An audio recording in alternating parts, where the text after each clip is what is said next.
he does not stumble, because he sees the light of this world. But if anyone walks in the night, he stumbles, because the light is not in him. But after saying these things, he said to them, "Our friend Lazarus has fallen asleep, while I go to awaken him." What's this day and night thing? What's this day? That seems kind of odd and out of place. Well, it was actually a proverb from the first century, and basically what Jesus is saying is this: you do the work you have in the right time, when it's the right time to do it. God had a plan for Jesus, and if Jesus doesn't go to Jerusalem, he's defying the will of the Father. And he doesn't have, and so it's better, and this is God's timing, he's going to do it now. God's timing.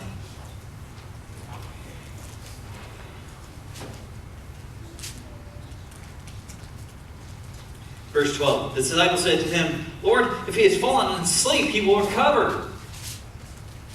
Once again, the disciples missed it. Now, Jesus spoke of his death, but they thought he meant taking a rest and sleep. Throughout the New Testament, sleep is used to describe death, by the way. 1 Thessalonians, Paul addresses a concern that the Thessalonians had, because they thought Jesus was coming soon, and people were dying. Wait, that wasn't supposed to happen. So Paul says, now concerning those who are asleep. That's the way he spoke. The disciples didn't quite catch Jesus was speaking in that way. And so Jesus speaks more plainly, verse 14. Then Jesus told them plainly, "Lazarus has died. And for your sake I'm glad that I was not there, so that you may believe." Well, let us go to him. So Thomas, called the twin, said to his fellow disciples, "Let us also go, that we may die with him." Jesus has made his decision. He's set his face. He's headed towards Jerusalem, but on the way to Jerusalem, he has to go to Bethany, a little tiny town 2 miles from Jerusalem on the opposite side of the Mount of Olives, to do his greatest miracle yet. The disciples know that this is going to lead to his death. And they decide, if necessary, we're going to die with you.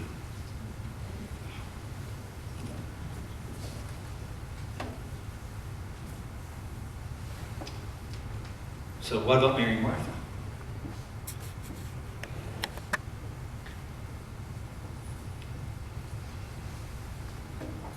Imagine Mary and Martha's position right now. They didn't really know where Jesus was, so they had to send a guy out looking for Jesus. When Jesus finds out, he waits 2 days before heading out to Bethany. And while he waited, their brother died.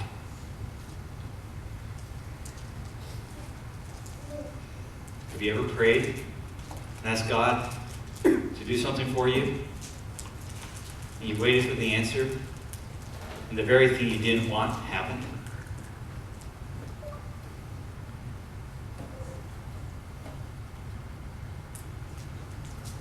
That's what just happened to Mary and Martha. The very thing they did not want, the very thing that they were praying against, happened. They lost their brother. So Jesus decided to go to Bethany.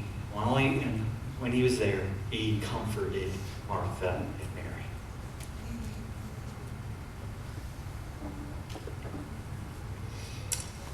Verse 17.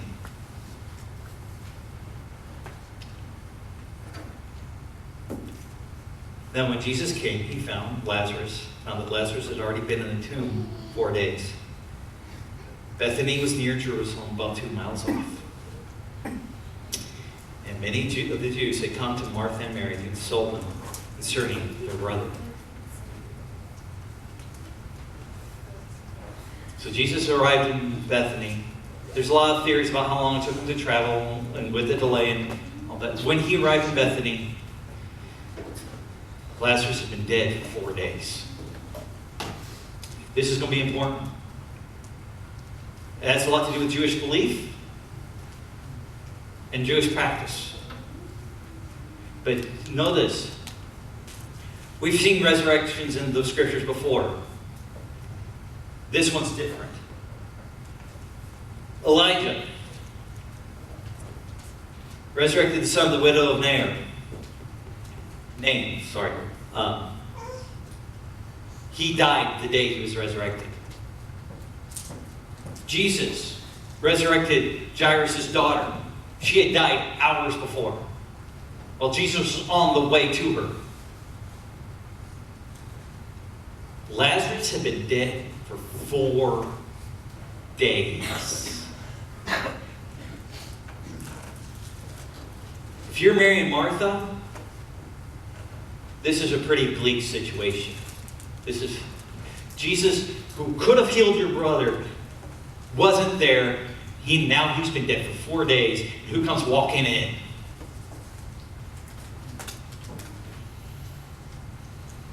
Jesus. And not only that, when Jesus wasn't there, who was there? It says here, Bethany was just 2 miles away, and many of the Jews came to console him.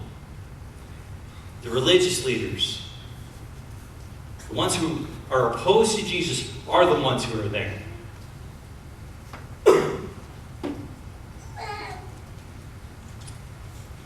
Now, Mary and Martha are only mentioned 3 places in Scripture. Luke 12, where we have the famous scene of Jesus teaching in their house. Martha's in the kitchen, bustling around, doing all the work.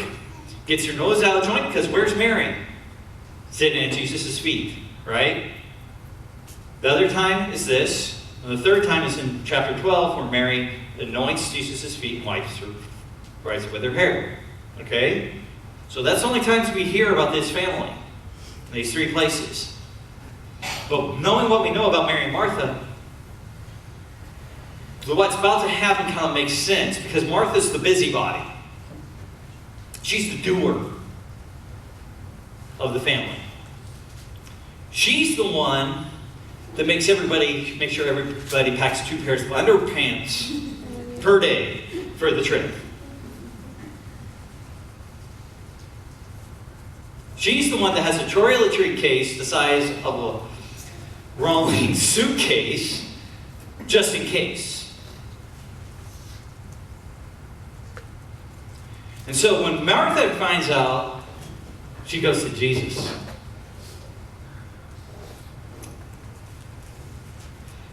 Verse 20. Now when Martha heard that Jesus was coming, she went and met him, but Mary remained seated in the house.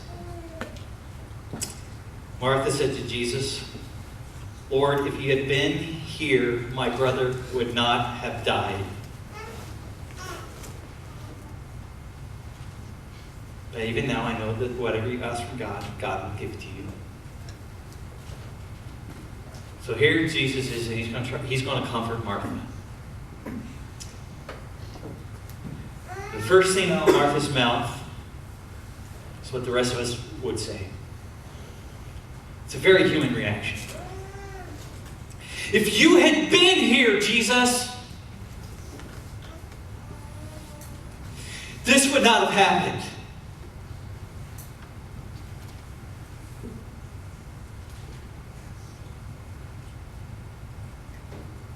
We would not have lost him.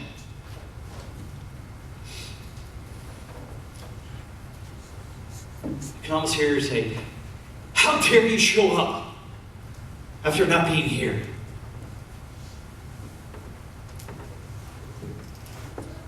Where were you? This is a woman who is hurt deeply and painfully. But then she said, but her next sentence is very important. But I know whatever you ask of the Lord, whatever you ask, God will give you. She does not expect what he's going to do. She just knows, based on past performances, based on what she's seen from him in the past, that he is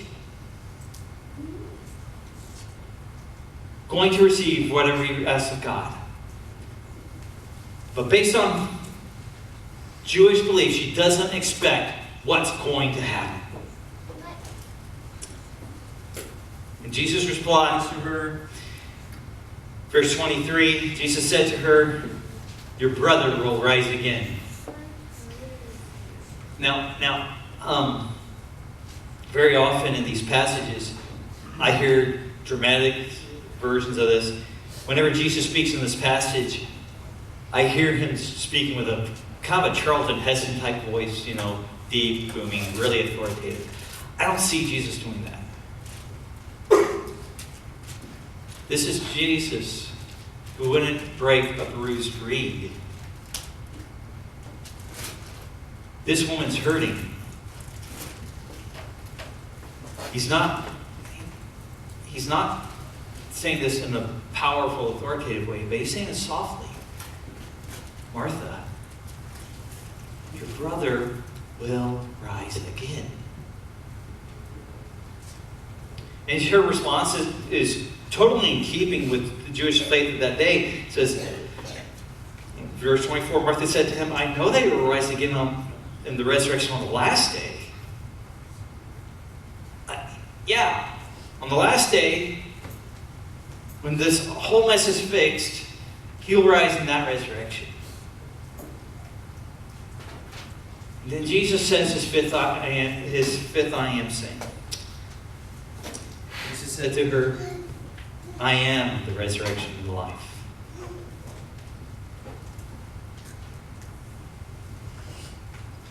The resurrection is not yet to be. It is here right now. I am the resurrection and the life. Whoever believes in me, though he die, yet shall he live. And everyone who dies, who lives and believes in me, shall never die. Do you believe this, Martha? Do you believe this? Church, in the midst of our pain and our suffering, when God doesn't seem to be answering our prayers, do we believe this?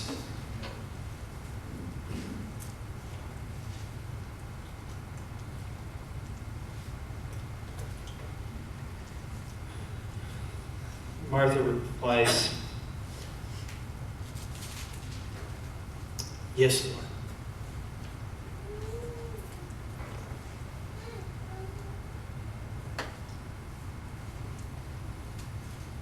Not, yes, friend.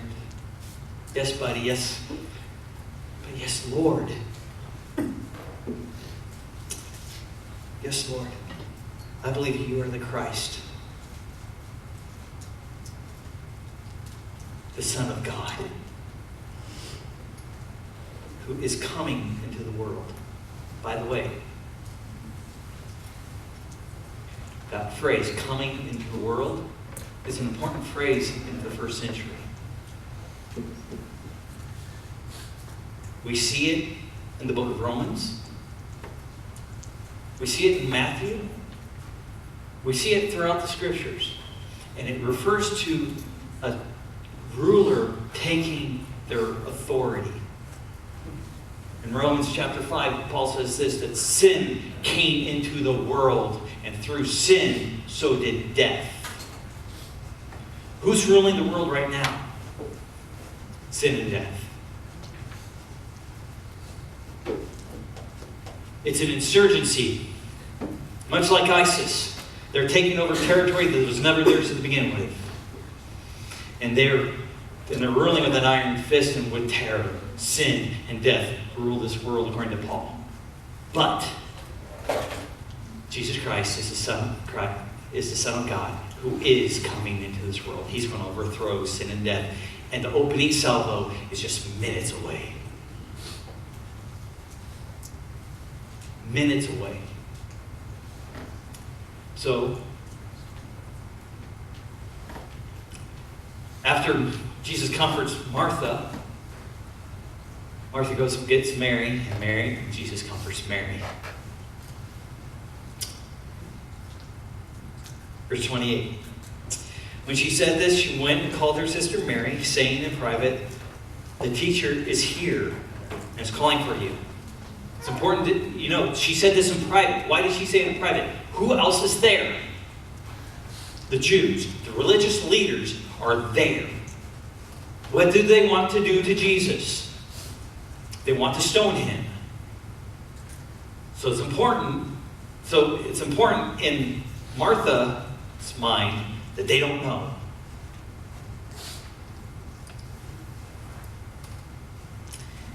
"29, when she heard it, Mary, she rose quickly and went to him. Now Jesus had not yet come into the village, but was still in the place where Martha had met him, just outside the village. When the Jews who were in her house consoling her saw Mary rise quickly and go out, they followed her, supposing that she was going to the tomb to weep there.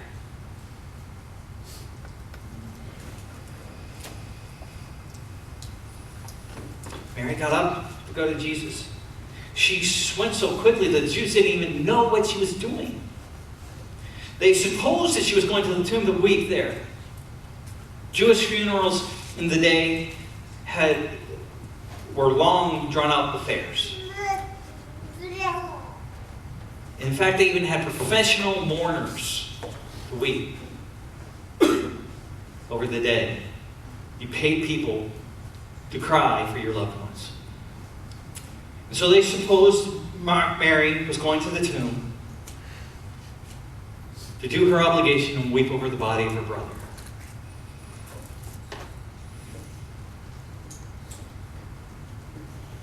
But that's not where she's going. Verse 32, now when Mary came to where Jesus was and saw him,